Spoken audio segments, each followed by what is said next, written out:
Buenas, nosotros le venimos a hablar sobre lo que es el trombolismo pulmonar, alteraciones a la ventilación y el cáncer del pulmón. Mi grupo está conformado por César López, María Rondón, Mayra Quintero, Kilmari Contreras, Kilber García, Aquiles Sánchez y mi persona, Juan Quevedo. Continuando con lo que es el trombolismo pulmonar, la trombosis venosa profunda y la tromboembolia pulmonar, estas son las dos manifestaciones de una misma enfermedad, la enfermedad tromboembólica venosa. La tromboembolia pulmonar, esta consiste en el enclavamiento en las arterias pulmonares de un trombo desprendido, sería el embolo, desde alguna parte del territorio venoso, aunque el origen del embolo puede ser una trombosis venosa de localización diversa, que serían en las extremidades superiores, en las venas prostáticas, las uterinas y las renales y de cavidades derechas.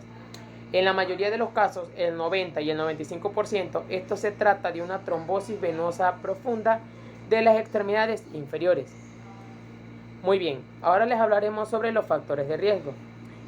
Para desarrollar una tromboembolia pulmonar, estos están relacionados con uno o varios de los mecanismos etiopatogénicos de la enfermedad, que serían éstasis, lesión endotelial e hipercoagulabilidad, que sería la tríada de Virchow. Estos se clasifican como mayores o menores en función de que su riesgo protrombótico sea alto o moderado, respectivamente, los cuales serían en los factores de riesgo mayores. Estos incluyen lo que es la prótesis o la fractura de cadera o de rodilla, la cirugía mayor, los politraumatismos y el daño espinal. Y en los factores de riesgo menores, estos me incluyen lo que son la inmovilización con férula de escayola de las extremidades inferiores, el ictus con parálisis de las extremidades inferiores, el reposo en cama mayor de 3 días, los viajes prolongados de mayores de 6 a 8 horas, el cáncer, los catéteres o dispositivos venosos centrales, enfermedad inflamatoria intestinal, la edad avanzada, la obesidad mórbida, las varices y la trombofilia, que puede ser hereditaria o adquirida. Cuando la enfermedad tromboembólica venosa se asocia a factores de riesgo desencadenantes, se califica como provocada o secundaria. El 50% por factores de riesgo transitorios, como por ejemplo es por cirugía, y el 20% es por cáncer. Cuando no concurren factores desencadenantes, este se denomina no provocada, espontánea o idiopática. El 25% de los pacientes. La epidemiología.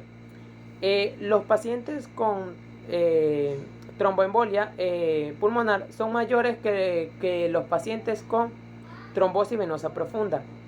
Con más frecuencia se presentan en enfermedades cardiopulmonares. Esta es la causa de muerte cardiovascular después del ictus y el infarto agudo del miocardio, y la causa prevenible más frecuente de muerte entre los pacientes hospitalizados.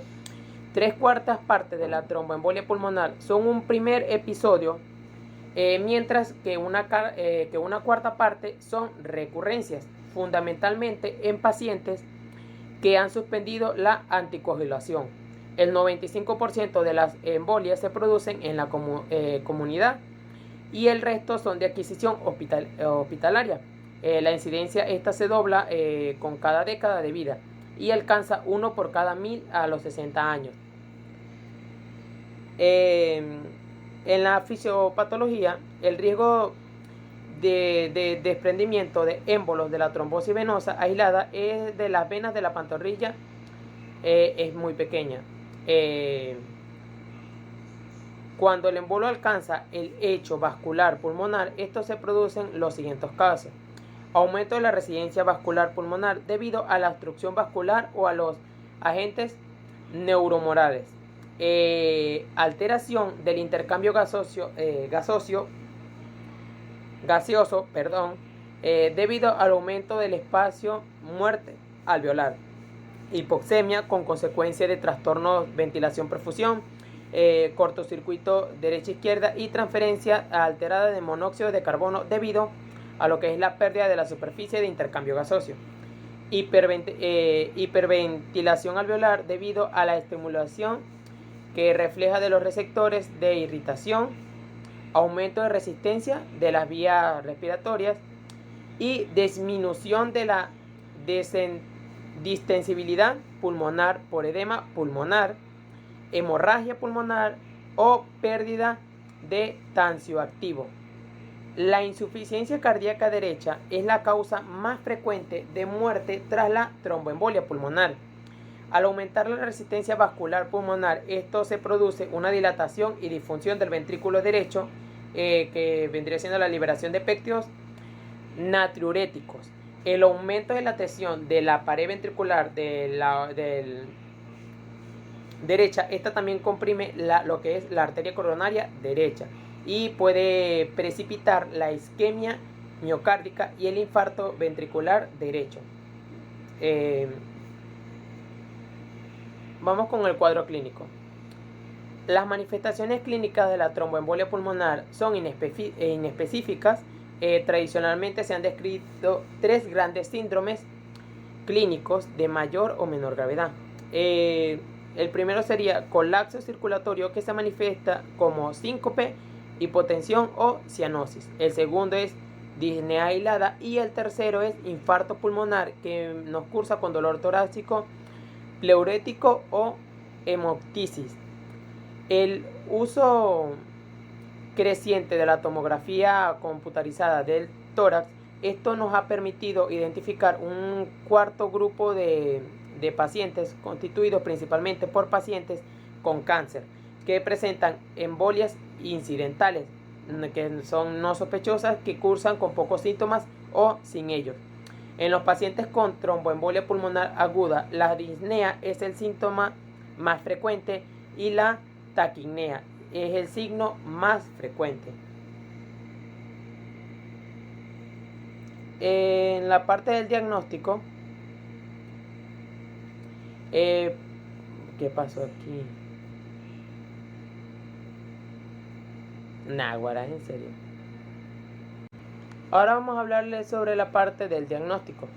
Ninguna prueba aislada es lo suficientemente sensible y específica como para confirmar o descartar la presencia de tromboembolia pulmonar aguda sintomática. Por este motivo, el diagnóstico de la enfermedad se debe combinar la sospecha clínica, los resultados del dímero D, que es una prueba de diagnóstico, y los resultados de la prueba de imagen. El proceso del diagnóstico no justifica demora en el inicio del tratamiento anticoagulante, que debe ser precoz en los pacientes con sospecha clínica intermedia o alta.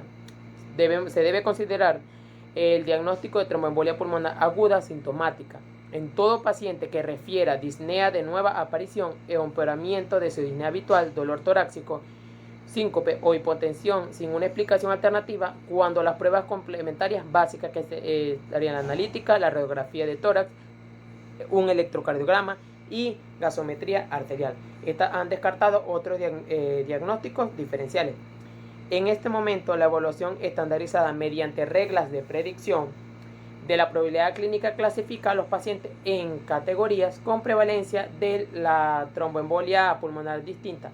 Aproximadamente el 10% es para la probabilidad baja, el 25% para probabilidad intermedia y mayormente el 60% para probabilidad alta, y facilita la interpretación de las demás pruebas diagnósticas, que sería la escala de Well, que esta es la más ampliamente utilizada. El dímero D, este es un producto de degradación de la fibrina presente en el trombo, esta que se genera cuando esta es proteolizada por la plasmina. Esta es una prueba de alta sensibilidad, pero de baja especificidad, porque su elevación también se asocia a otras situaciones clínicas como edad avanzada, también infección, infarto agudo de miocardio, cáncer, embarazo, ingreso hospitalario o tras una cirugía. En el momento actual, la angiotomografía del tórax multidetector es la prueba de imagen de elección para el diagnóstico de la tromboembolia pulmonar. ¿Qué se debe hacer? se debe realizar en los pacientes con probabilidad clínica alta o en los que tienen probabilidad no alta y un resultado positivo de dímero D. El diagnóstico definitivo depende de la visualización de un efecto de llenado intraluminal que es más de un corte. El pronóstico, una vez diagnosticada la tromboembolia pulmonar, la estratificación pronóstica de los pacientes es fundamental la elección del mejor tratamiento. La inestabilidad hemodinámica como shock cardiogénico o hipotensión arterial, tensión arterial sistólica menor a 90 milímetros de mercurio, identifica a un grupo de pacientes de alto riesgo, también denominada tromboembolia pulmonar masiva, que requiere tratamiento de recanalización de urgencia, trombólisis o embolectomía. Entre los pacientes estables hemodinámicamente, los que tienen dilatación, disfunción del ventrículo derecho y elevación de los biomarcadores cardíacos, presentan un riesgo intermedio de complicaciones, también llamada tromboembolia pulmonar submasiva, y requieren anticoagulación y vigilancia hospitalaria estrecha con motorización. La evolución de la mayoría de los pacientes con tromboembolia pulmonar de bajo riesgo no masiva es satisfactoria con el tratamiento anticoagulante convencional y pueden ser dados de alta hospital precozmente, como por ejemplo en los primeros 5 días.